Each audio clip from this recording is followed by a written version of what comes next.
Hello, everyone. Welcome to probably the lecture I've been most looking forward to give all semester. It's on denominators. Epidemiologists love to say it's all about the denominators, all the work that we do. And I'm going to try and explain to you what I mean by that, why it's so incredibly important, and hopefully impart to you a need to always think about what your denominator is and why I'm so excited to give this lecture. So today I want to talk about why denominators. They A lot of our work is actually counting things, and denominators are what provide us the context we need in order to interpret them. I want to talk about what happens when you don't use a denominator, when you use the wrong denominator. Uh, Related to that, what happens if you use an absolute versus a relative difference and how those can be used to mislead and bullshit you. And then finally, I want to close out with a discussion of some misleading data visualizations that are related to denominators. So, why denominators? Why am I talking about going back to it feels like elementary and middle school math and fractions? Well, remember our three types of questions? There were descriptive, predictive, and causal questions, describing the world as it is, describing the world as it will be, and describing the world as it could be. Lately, we've spent a lot of time on causal questions. And in predictive and causal questions, denominators are somewhat important. For example, ensuring you know what a 1 unit change in X is. Is it like a $1 increase or going from a control group to a treatment group? And you also want to be able to interpret, of course, what a change in Y means. But it's not our focus today. Today, we're going back to descriptive questions. And descriptive questions are often thought of as being the simplest type of data analysis. But I want to push back on that. Descriptive questions and analyses are both extremely common.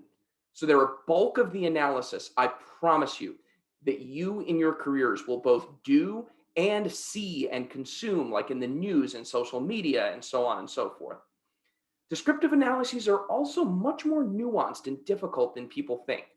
And we need to spend a little more time on them than they're typically given in analytics courses and quantitative thinking courses, in my opinion.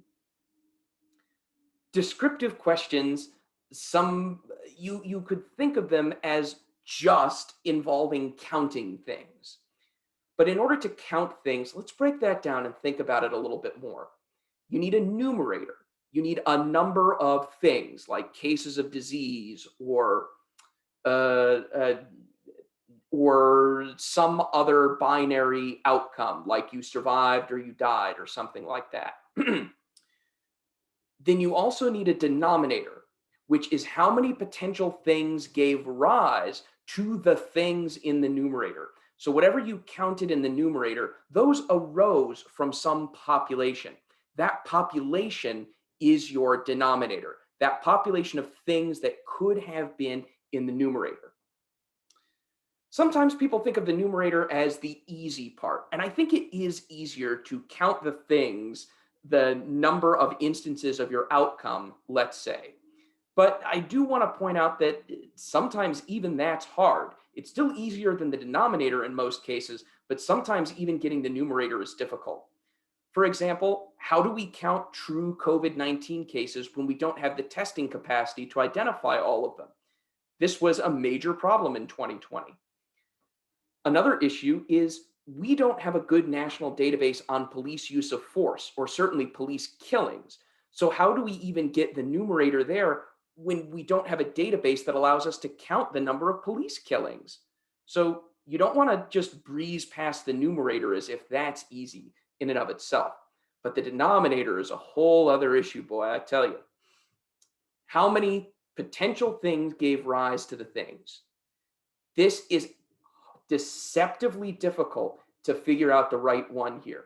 You need to make sure that you get a denominator that contains all things that could be in the numerator, but nothing extra.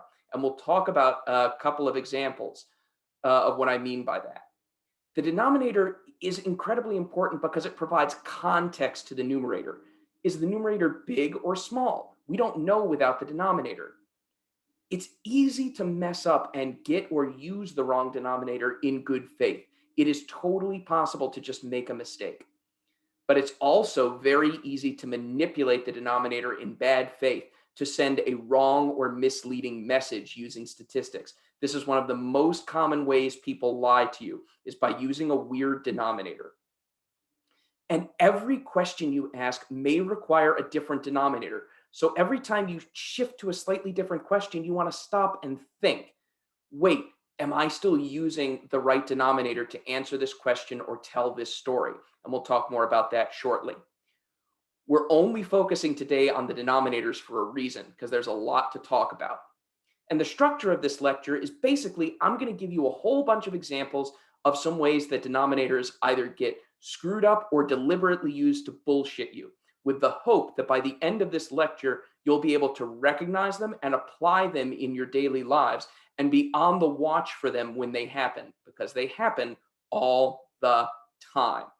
So mentally, I didn't do this because it would just get too crowded and lose all meaning. But mentally, I want you to put a big flashing red bullshit detection tag on this whole lecture. That's one of the reasons I'm most excited to give it to you. Okay? So we're going to pause here. And when we come back, we're going to talk about the first major class of problems with denominators, which is not using them. See you soon.